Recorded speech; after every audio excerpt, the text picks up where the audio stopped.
Perfecto, estamos grabando. Compartimos.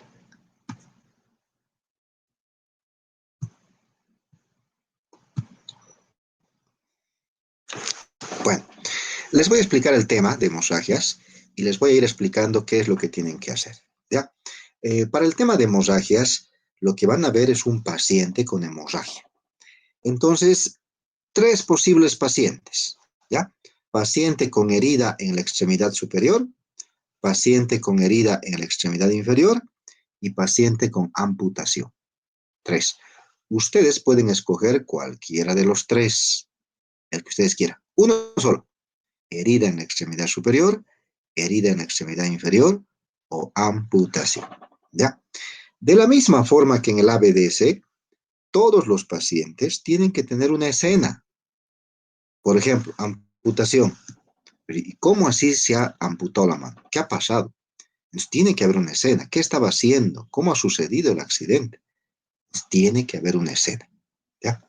Tiene que haber un escenario. O sea, hay que identificarse con el paciente, hay que llamar a la ambulancia, hay que interrogar al paciente, hay que preguntarle su nombre y demás. Entonces, tiene que haber un interrogatorio, un contacto con el paciente y una relación con el paciente. Todos los pacientes que estamos viendo en esta clase son pacientes conscientes, por si acaso. Entonces, la primera regla, el paciente que vamos a ver en esta práctica tiene que estar consciente. No vamos a ver en este tema shock. Cuando el paciente sangra demasiado, entra a un estado de shock. Y el estado de shock implica que el paciente se desmaya, pierde el conocimiento. Entonces, en esta práctica no hay shock. El paciente está consciente. ¿De acuerdo? Entonces, para que todos manejemos lo mismo. Entonces, el paciente está consciente y recién está sangrando. Entonces, prácticamente lo estamos encontrando eh, con una hemorragia reciente, ¿ya? Cosa de que el paciente todavía no está muy mal, muy comprometido, y podemos lograr parar la hemorragia. Una vez que paramos la hemorragia, el paciente ya no se va a ir complicando. Y prácticamente hemos interrumpido el progreso hacia el shock. En eso consiste el tema, ¿ya? Ahora, vamos a ir explicando detalles. A ver, entonces, hemorragias. Pueden ver las diapositivas, ¿verdad? Sí, doctor. Las hemorragias pueden ser de origen arterial, de origen venoso o de origen capilar. Entonces, cuando tenemos una hemorragia, y les vuelvo a repetir, estamos hablando, hay que imaginarse, ¿no? O sea, ejemplos a momentos muy lógicos. Entonces, por ejemplo, ¿quién no se ha cortado el dedo, la mano? Y en especial, lógicamente, las damas, a momentos al cocinar, al pelar la papa, al picar verduras y demás, ¿no? Entonces, comenzamos manipulando el cuchillo, en algún momento se te va y te cortas. Pero esos son cortes, pues, mínimos. Aún sean 5 milímetros, 10 milímetros, 1 centímetro. Alguna vez nos cortamos un poquito más, ¿no? Y los cortes sangran. Son cortes casi superficiales, ¿no? O sea, no son cortes muy profundos. Sangran, entonces lo limpias, lo paras y demás, ¿no? Entonces, no nos estamos refiriendo a ese tipo de hemorragia. A la hemorragia que nos referimos, una hemorragia que realmente tenga un sangrado considerable, ¿ya? A momentos uno dice, ¿cuánto es considerable? No se puede cuantificar la emoción, se puede cuantificar, pero no en el momento en la calle. Pero para que la hemorragia nos lleve a un estado, nos haga que el cerebro sufra, nos haga que la presión baje, por lo menos necesita sangrar cerca de 400 ml. Por lo menos necesita sangrar eso. ¿Ya? Entonces, eso es lo que el paciente sangra y de eso tiene un sufrimiento del cerebro y los síntomas que vamos a ver enseguida. Pero hay hemorragias pequeñitas, como les decía, en el dedo. Esas hemorragias no producen nada. O sea, no producen alteración hemodinámica. porque son hemorragias mínimas. Cuando el paciente tiene una herida en el pie, bueno, hay que crear la escena de tal forma de que la herida es lo suficientemente grande, la hemorragia es lo suficientemente activa como para que el paciente tenga una inestabilidad hemodinámica, ¿ya? Pero sin que todavía llegue a shock. ¿Qué hacemos cuando hay una herida? Entonces, nosotros llegamos, nos identificamos, llamamos a la ambulancia y demás, y vamos a destapar la herida. Tenemos que destaparla. Si está el pantalón acá, tenemos que subirlo el pantalón. Tengo que ver la herida. Lo que quiero ver es el tamaño de la herida, la profundidad de la herida, y también tengo que ver el tipo de hemorragia, si es arterial o es venosa.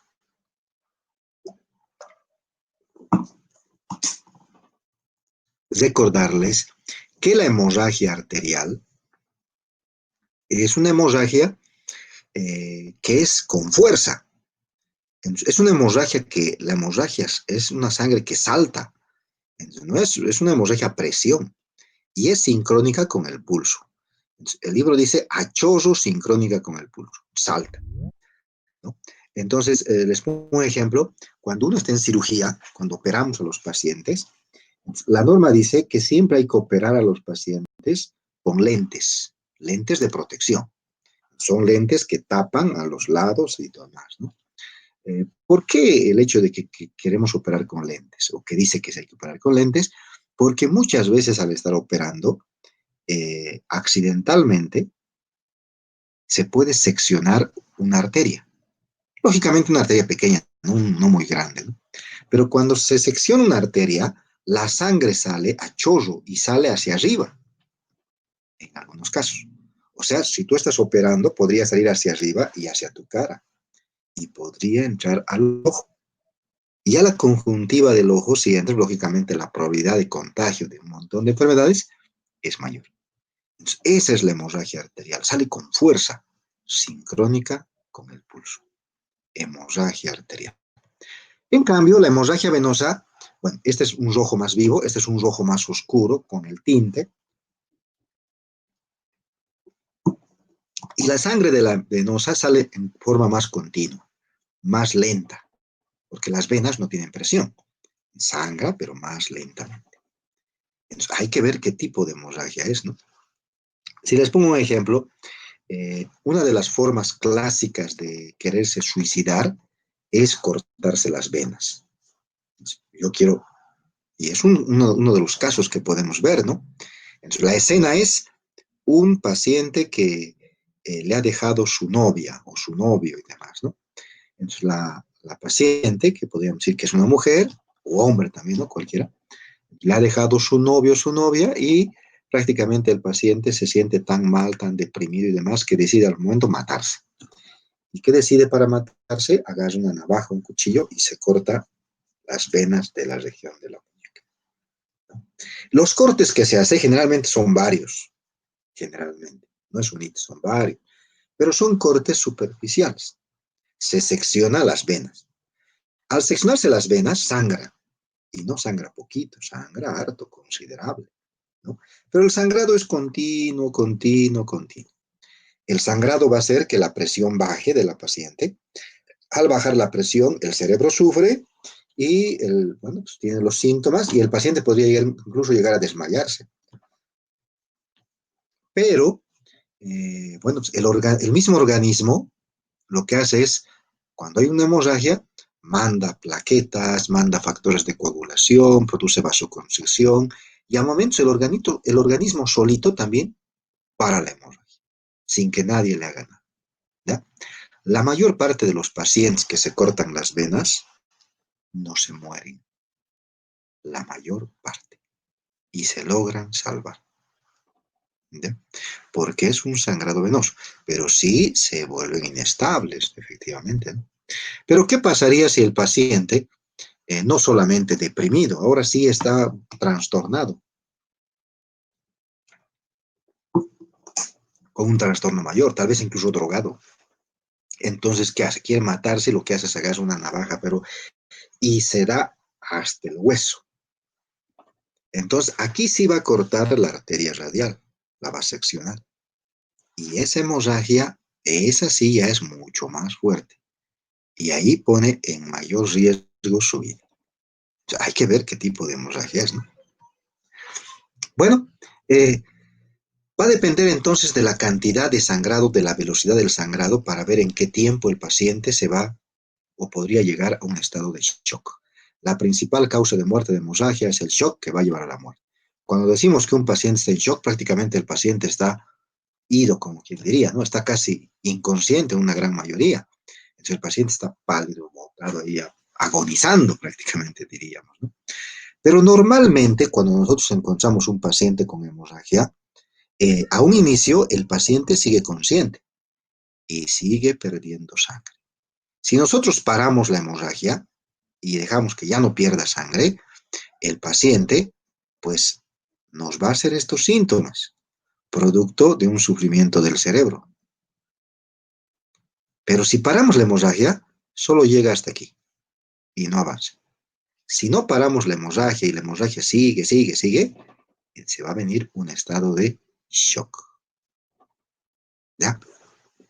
Ahora, pongamos la escena. Esta persona, vamos a suponer, bueno, está en la playa y justo alguien bota en la playa una botella partida, un vidrio, un material cortante, ¿no? Y que está ocultada con arena. Entonces el paciente, al ir caminando y demás, no toma la precaución y pisa el vidrio y se hace un tremendo corte en el pie, ¿ya? Un corte de más o menos 10 centímetros, pongámosle, que está sangrando. Tiene una hemorragia activa el paciente, ¿ya? Esa es nuestra escena. Entonces, ¿qué tenemos que hacer nosotros? Bueno, pues vamos a llegar a la escena y lo que vamos a hacer es identificarnos, ¿no? Señor, tranquilo, soy personal de salud, le voy a ayudar. ¿Ya? ¿Cuál es su nombre? Bueno, preguntamos algunos datos. Bueno, y una vez que ya le preguntamos, él nos va a permitir que le atendamos. Lo que tenemos que hacer es comprimir la herida, porque está sangrando. Entonces, voy a buscar un material. Puedo buscar gasas, apósitos y demás, ¿no? Pero gasas, apósitos en la calle no hay. Si podrías conseguir, bien, ¿no? Tal vez hay un botiquín por ahí que alguien tiene. Entonces traes el botiquín y usas guantes, gasas y demás. Pero si no tienes un botiquín y no tienes los materiales, tienes que parar la hemorragia. Tendrás que buscar e improvisar. ¿Qué vas a hacer? Podrías conseguir un material, una toalla, la camisa, la polera del paciente y demás, y poner ese material sobre la herida. Y lo que haces es apretar, compresión digital, la primera medida. Una vez que haces la compresión digital, puedes levantar la extremidad, la otra extremidad más, para que la sangre llegue al cerebro. De preferencia, tienes que recostar al paciente, de preferencia. Les vuelvo a decir, estamos hablando de una hemorragia considerable. O sea, no es una hemorragia simple, es una hemorragia considerable. Entonces, cuando hay una hemorragia considerable, el paciente pierde la sangre y baja su presión. Hay una hipotensión.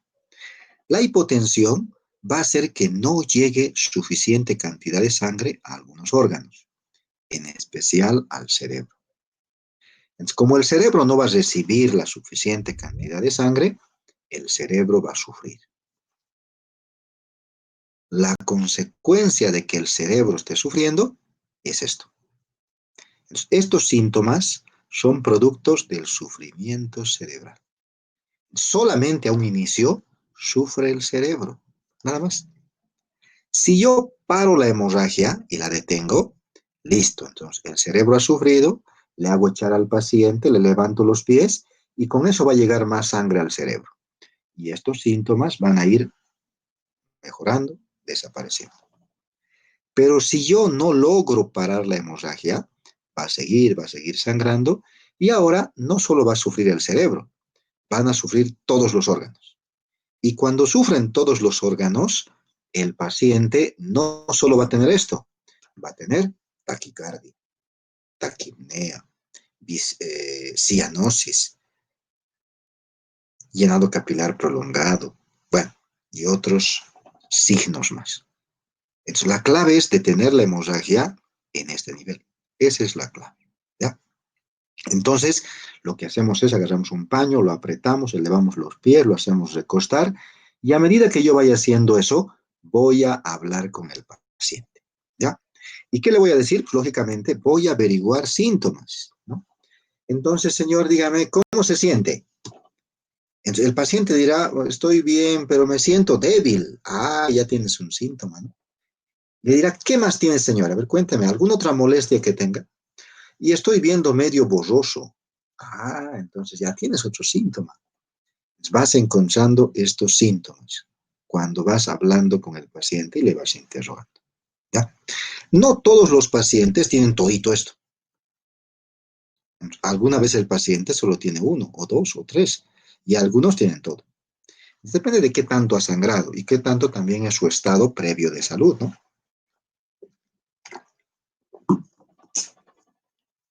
Nosotros tenemos que interrogar al paciente y por lo menos tenemos que averiguar tres síntomas. El paciente tiene que expresar por lo menos tres síntomas, ¿ya? Entonces, muy importante. Ahora, ¿quién va a ser su paciente? Su paciente pues, va a ser, no sé, de algunos será su papá, su mamá, su hermano, su hijo, su esposa, todo puede ser quien sea, ¿no? Y de algunos, tal vez sea un muñeco, ¿no? Entonces, qué sé yo, pongámosle el ejemplo. Resulta que el paciente es tu mamá, pero tu mamá no sabe mucho de salud, ¿no? Tendrías que hacer que tu mamá te diga, vas a decir que tienes esto, esto, esto. Entonces tendrías que enseñarle a tu paciente qué va a decir. Una opción. Pero si quieren, la otra opción, con fines prácticos, para fines del video, es hacer preguntas cerradas, ¿ya? Para tratar de no complicarse con el paciente. Es decir, yo le voy a preguntar al paciente, ¿no? Señor, ¿estás viendo medio borroso, medio nublado? Sí. Ah, entonces. ¿Y te sientes débil? Sí. Entonces, no es correcto hacer eso con los pacientes. Eso solamente estamos haciendo con fines prácticos, para tratar de aliviar el problema de que tal vez el paciente no sepa o no se acuerda. ¿Ya? Es una opción. ¿Qué es lo que vamos a hacer con el paciente? Entonces les decía, nosotros llegamos, nos identificamos con el paciente, llamamos a la ambulancia y lo que vamos a hacer es recostar al paciente, que se eche el paciente, recuéstese, señor, que esté acostado para que el cerebro reciba más sangre, ¿no? Entonces, vamos a descubrir la herida, vamos a ver qué tamaño es la herida, qué tipo de hemorragia es, y lo que vamos a hacer prácticamente es empezar el tratamiento, ¿ya? Dentro del tratamiento, lo que vamos a hacer es una compresión digital.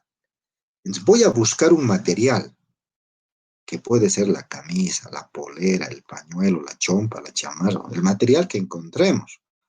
Y voy a poner ese material sobre la herida y la voy a apretar. Tengo que apretar la herida, ¿ya? Es mejor hacerlo con guantes, lógicamente. Pero si no hay guantes, ¿qué hacemos si no hay guantes? En la mayor parte de los tratamientos que se hacen en la calle, se hace sin guantes. Ya, lamentablemente, esa es una realidad. Bueno, a ver, ya para ir descansando, llamaremos lista. Este es, no es este es.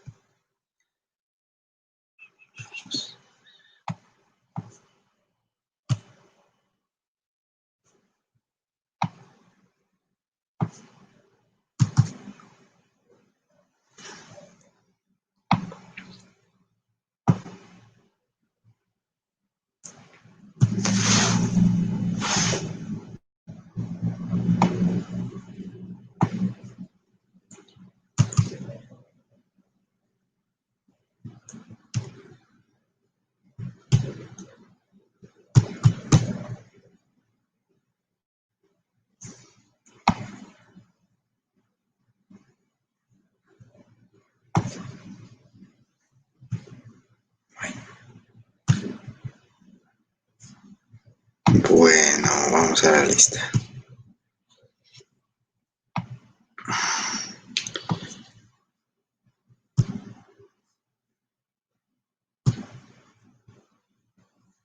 Ítalo Alejandro. Flora Alexandra. Presente, doctor. Miguel Antonio.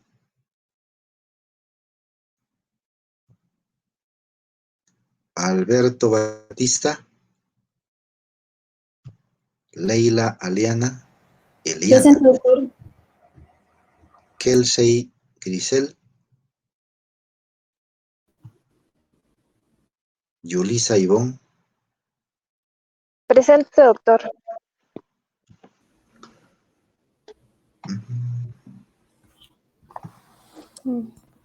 Larisa Kathleen. Marcia Laura. Presente, doutor. Karen Natalia.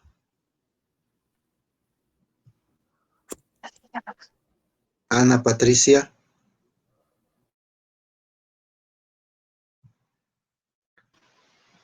Vinicius Rivera. Presente, doctor. Yamir Román. Presente, doctor. Marcelo Ale. Presente, doctor. Alejandro Vaca.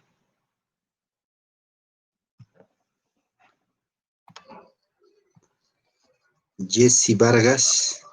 Presente, doctor.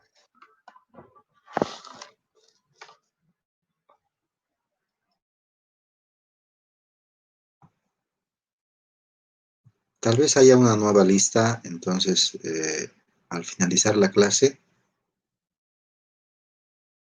vamos a ver si existen más en la lista, ¿de acuerdo? Bueno, seguiremos.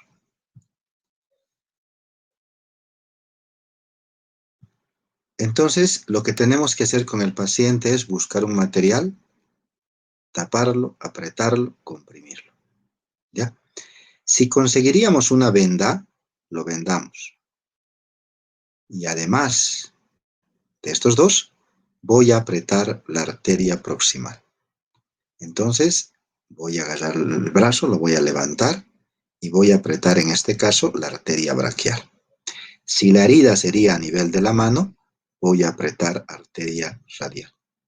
Entonces, levanto la extremidad, si es acá, lo tapo la herida, la levanto y con la otra mano aprieto la arteria radial.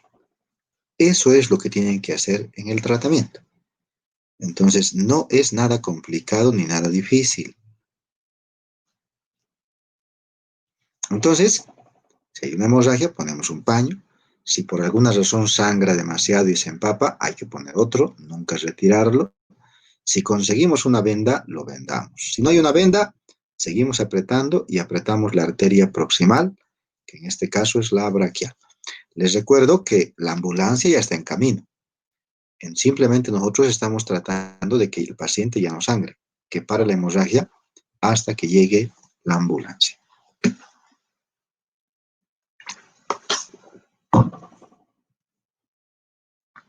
Vamos a ver este video.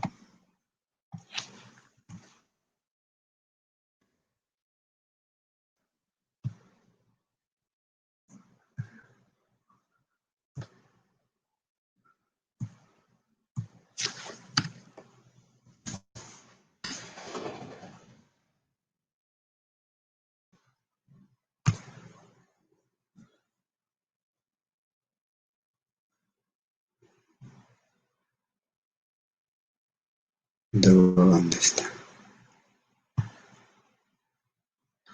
Entonces, depende del tipo de sangrado que uno tenga, ¿ya? Les recuerdo que estamos considerando que el sangrado es nomás considerable. Porque si el sangrado es pequeño, no vas a estar llamando a la ambulancia por un sangrado pequeño, ¿no? Es lógico. Pero para eso necesitamos una escena. Una escena donde tengamos que ver que el paciente está sangrado considerablemente, ¿ya? Entonces les ponía una de las escenas, es una paciente que le ha terminado su enamorado y lo que quiere ahora ella es matarse. Entonces, ¿qué va a hacer? Va a agarrar un cuchillo y se va a cortar las venas. Y se va a cortar acá. Entonces, cuando se corta, todo eso ya estaría lleno de sangre. Toda la mesa estaría lleno de sangre. O sea, esta heridita que ven aquí es miserable, se podría decir, ¿no? Cuando hay una herida grande, se llena todo esto de sangre. Y lógicamente, en ese caso, hay que recostar al paciente. No la voy a dejar parada, ¿no? Pero si es una herida pequeña, pues déjenla parada, sentada, no hay lío. Pero el problema es cuando ya es un poquito más mayor la hemorragia. Entonces, lo que hacemos es, si tendríamos un botiquín en la casa o en algún lado, ponemos una gasa, un apósito y demás y apretamos. Al apretar vamos a hacer hemostasia, ¿ya? Si pese a lo que hemos puesto se llena de sangre, pues ponemos otro. Nunca retirarlo, ponemos otro. Si podríamos conseguir una venda, lo vendamos. Y además vamos a apretar la arteria proximal. Tenemos que apretar la arteria proximal. Bueno, otro de los procedimientos que tenemos que hacer es el torniquete. Entonces, es una de las opciones, es uno de los pacientes que tenemos que hacer, ¿no?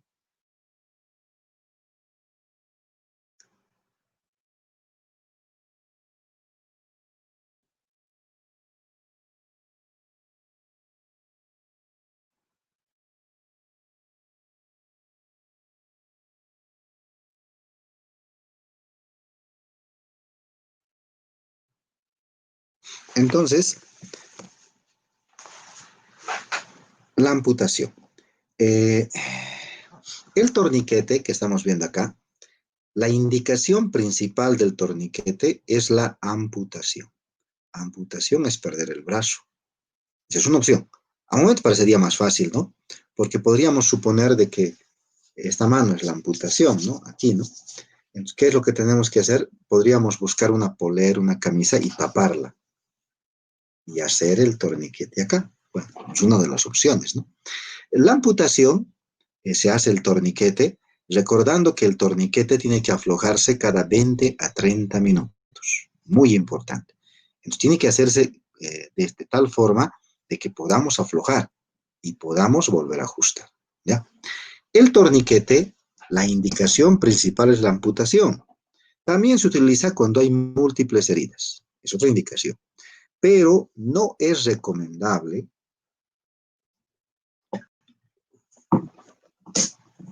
en heridas pequeñas, ¿ya? Entonces, si el paciente tiene una pequeña herida en el brazo o en la mano, no puedes usar torniquete. ¿Para qué vas a usar semejante procedimiento para una herida pequeña? Entonces, para las heridas es compresión digital, vendaje, compresión de puntos arteriales. Pero si es una amputación o múltiples heridas, hazle el torniquete, ¿de acuerdo? A ver, vamos a ver un video.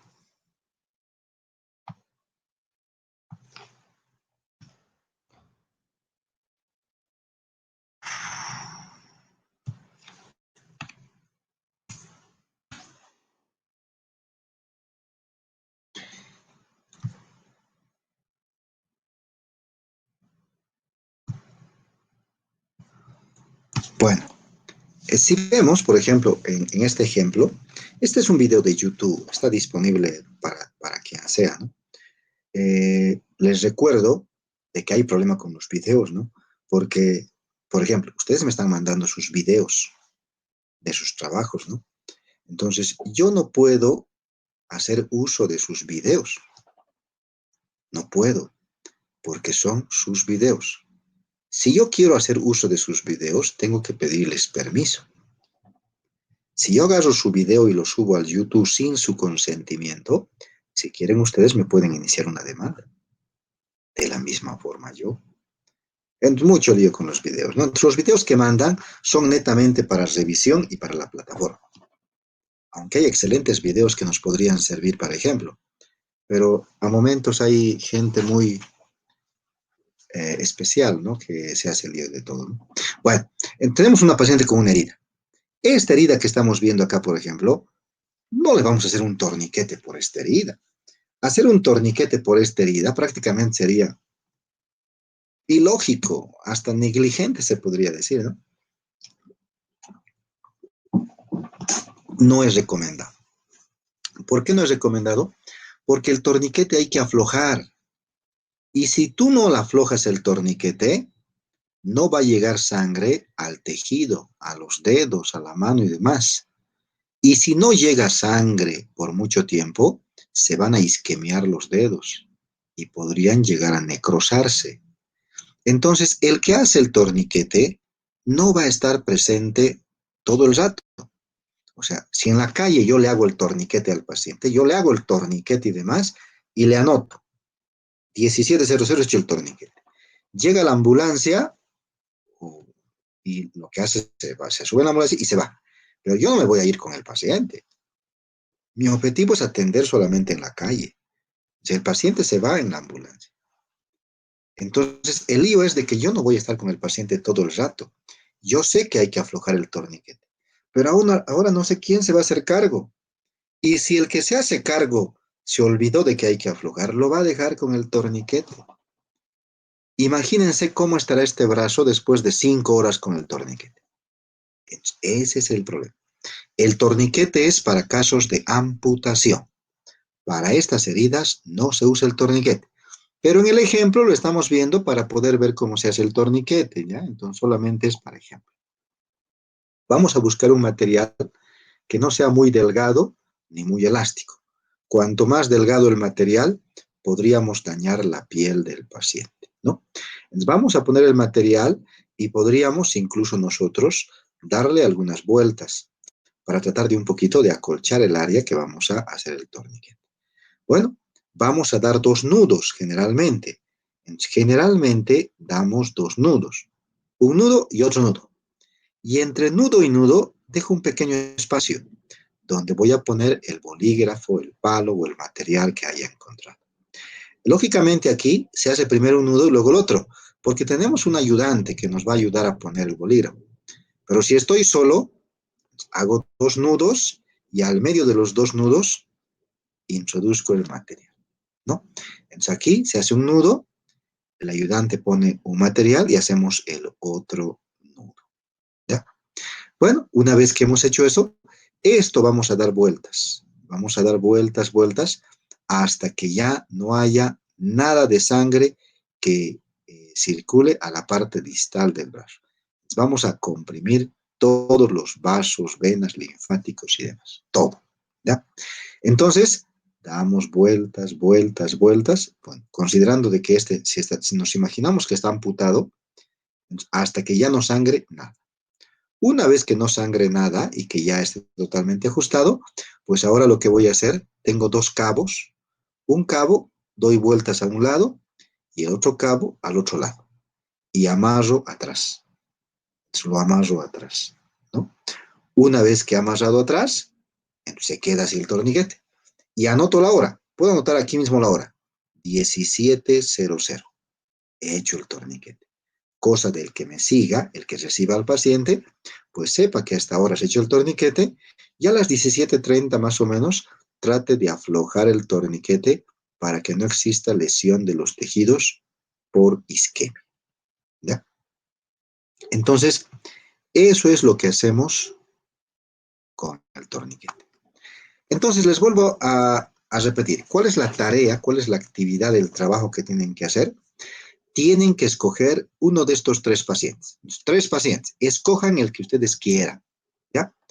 Herida en la extremidad inferior, en los pies.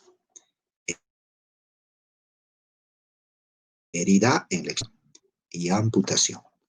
¿Qué vamos a hacer en las heridas en la extremidad inferior y superior? Cualquiera de los dos, vamos a hacer compresión digital. Vamos a hacer vendaje, si conseguimos venda, y vamos a apretar la arteria proximal. Eso tenemos que hacer en estos 2 primeros pacientes. ¿Qué vamos a hacer en la amputación? Vamos a hacer torniquete. ¿Cuál quieren hacer? ¿Ya? Pero esto les voy a mandar en un documento Word adjunto a la tarea. Tiene que haber una escena, entonces les vuelvo a recordar, tiene que haber una escena. Tienen que contar la escena. ¿Qué ha pasado? Entonces, el paciente estaba caminando y demás, y ha venido un perro prácticamente de esos pitbull que se llaman, asesinos, y prácticamente ha ido a atacar al paciente, le ha mordido de la pierna, lo ha arrastrado de la pierna y demás. Esa es mi escena. Entonces, ahora cuando ya el perro se libera y se escapa, yo voy y me encuentro a un paciente con una hemorragia, una herida herida relativamente grande con una hemorragia considerable. ¿Qué voy a hacer? Me tengo que identificar. No se olviden la identificación. Soy personal de salud, le voy a ayudar y tengo que llamar a la ambulancia, ¿ya? Al ver que la hemorragia y la herida es considerable. Entonces, me identifico, llamo a la ambulancia, ¿ya? Voy a pedir que el paciente se acueste, si es que no está acostado. Voy a recostar al paciente y una vez que el paciente se ha recostado, voy a empezar el tratamiento, ¿ya? Entonces, ¿qué voy a hacer? Voy a buscar un material para comprimir la polera, la camisa, el pañuelo, lo que encontremos. Lo vamos a poner sobre la herida y lo vamos a apretar con presión digital, ¿ya? Si conseguimos una venda, le vendamos. Voy a levantar la extremidad, el pie del paciente, y voy a apretar los puntos arteriales proximales. Si está en el pie, entonces apretaré la arteria popitlea, que está detrás de la rodilla. Si está más arriba, por la rodilla o más arriba la herida, apretaré la arteria femoral. Entonces, hago el tratamiento para que deje de sangrar. Bueno, a medida que voy tratando al paciente, voy a ir conversando y tengo que encontrar estos síntomas, ¿verdad? Estoy apretando al paciente y le digo, señor, bueno, dígame, ¿qué molestias tiene en este momento? El paciente dirá, bueno, mira, ahorita estoy medio débil. Ah, perfecto. ¿Qué más tiene? Entonces, por lo menos tengo que encontrar 3 síntomas en el paciente, ¿ya? Los signos no hay necesidad porque se supone que vamos a encontrar al paciente en una hemorragia inicial y vamos a lograr parar la hemorragia antes que el paciente se complique y nos quiera hacer un estado de shock. Les vuelvo a recordar que todos los pacientes son pacientes conscientes. No estamos hablando de pacientes choqueados, porque si el paciente está en estado de shock, el tratamiento es otro. Algo parecido, pero tiene sus otras diferencias. Bueno, vamos a ver la lista. A ver. ¿Alguien falta a la lista? Doctor, mi compañera Larisa está teniendo problemas para comunicarse. Larisa Keklin creo que es. Me está escribiendo aquí. Uy, Está presente. Larisa, Número 8, si no me pero, equivoco. pero el conflicto es de que eh, si contamos, aquí solamente hay 8. Y en la Buenas lista noches, ya doctor. están los 8. 1, 2, 3, 4, 5, 6, 7, 8. Ya están los 8. Entonces, pero ¿quién al final? Larisa, aquí está Larisa, ¿no? Larisa dice, ¿verdad? Sí, Listo, doctor. leo. Pero hay que tratar de, les decía alguna vez, de tratar de ser lo más conscientes posible. Sí, Si doctor, entran a la muchísimas clase gracias. y participan, bien. Si no entran, ¿de dónde quieren presencia? ¿No? Pero no hay problema. ¿Alguien más que esté, que tenga falta para corregirle?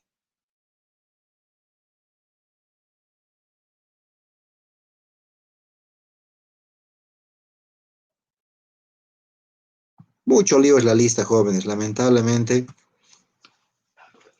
conseguir un certificado médico es lo más sencillo que hay. Entonces, los estudiantes que no vienen al final se consiguen certificados y luego hay que estar viendo la lista, hay que estar arreglando, hay que un montón de conflictos que se van haciendo. Bueno, el tema que hemos avanzado es el tema de hemorragias.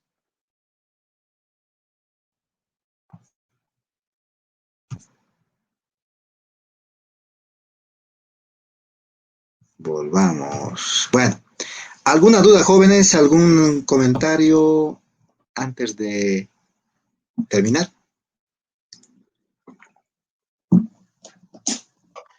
Doctor, ¿los torniquetes también se aplican a las mordeduras de víboras, ese tipo de cosas? Sí, y lo vamos a, en la teoría más que todo vemos, en la práctica no vemos, ¿no?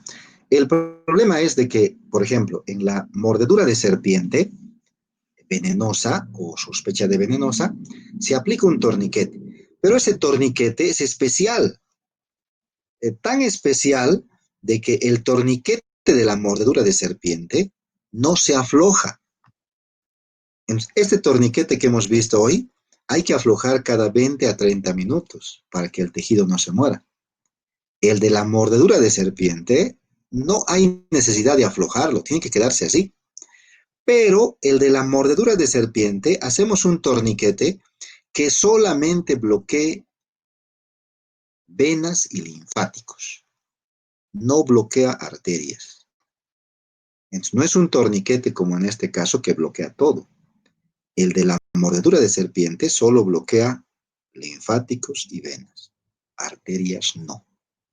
Tengo que ajustar, pero tengo que estar seguro de que puedo sentir el pulso distal. Y cuando sienta lo más mínimo el pulso distal, ahí lo dejo. Esa es la razón de que no se afloje. Sigue habiendo circulación, el tejido no se va a morir. Pero si le ajusto totalmente, ahí la cosa se complica. Entonces, es un torniquete con el mismo nombre, pero con diferente modalidad. ¿Ya? Bueno, ¿algo más, jóvenes? ¿Dudas? Doctor, ¿cómo Bueno, se va a hacer la evaluación de las notas? Si la parcial va a valer 70, 50, ¿cómo va a ser eso? ¿de la práctica? Sí, de los dos. De la práctica, miren, jóvenes, ¿cómo estamos en la práctica? Ya me he olvidado. Práctica.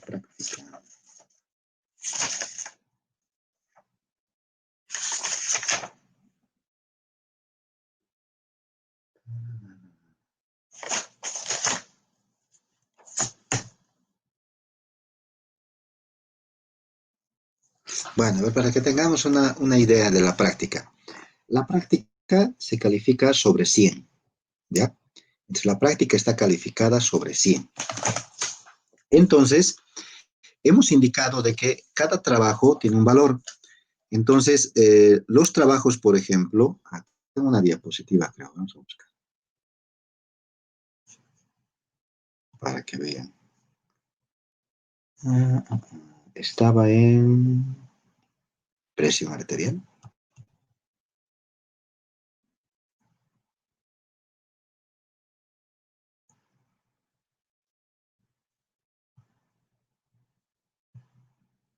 No, entonces estaba en el otro.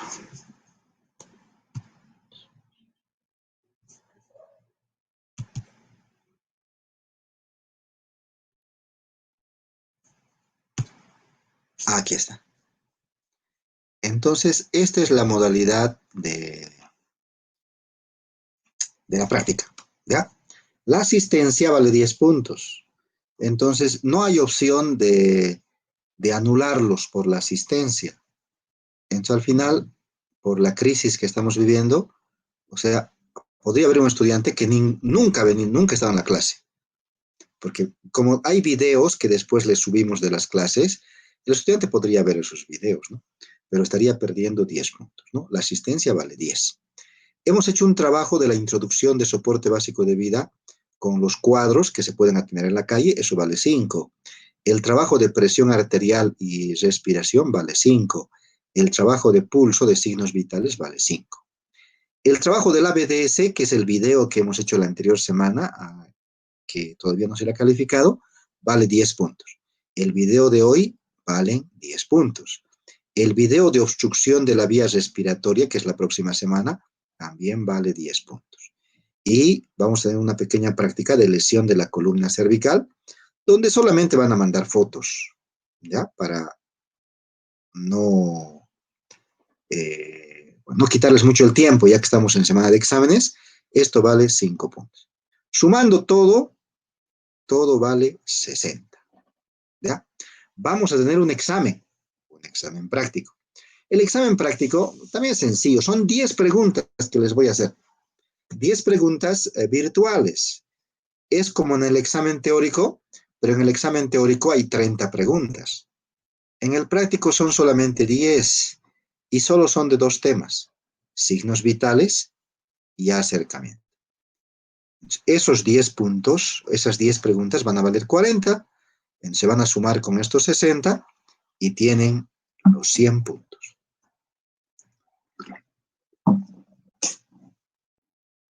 ¿Alguna duda?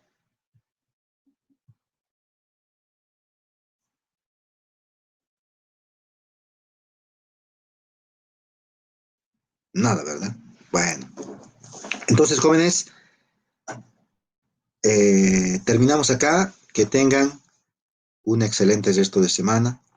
Que Dios nos siga protegiendo a todos y que nos permita estar vivos y no contagiarnos y seguir aprendiendo. ¿Listo? Hasta la próxima. Gracias, Gracias, doctor. Hasta la doctor. próxima, doctor. Hasta luego, doctor.